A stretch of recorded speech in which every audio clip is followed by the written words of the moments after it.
Уряд схвалив концепцію розвитку кримсько-татарської мови. Вона передбачає введення мови до програми закладів загальної, середньої та вищої освіти, підтримку кримсько-татарських медіа та створення онлайн-курсів з вивчення кримсько-татарської. Закріплено також перехід на латинку. Уряд закликає всіх українців, незалежно від національності, вивчати мову корінного народу та доручив розробити порядок реалізації програми. На думку міністра реінтеграції окупованих територій Олексія Резнікова, це дозволить зберегти кримсько-татарську мову та навіть налагодити тісніші зв'язки з тюркським світом.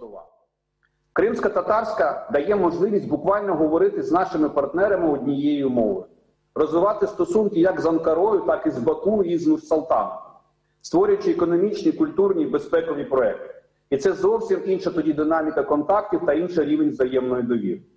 Підхід, який пропонується у концепції, дозволить, по-перше, забезпечити трансляцію мови між поколіннями кримсько-татарського народу, щоб представники корінного народу мали можливість реалізовувати свої мовні права, які прямо гарантовані Конституцією України. Концепцію писали спільно з Меджлісом. Голова представницького органу Рефат Чубаров сподівається, що вдасться витягнути кримсько-татарську з групи мов, які зникають. А перехід на латинку вважає містком до кримсько-татарських громад по всьому світу.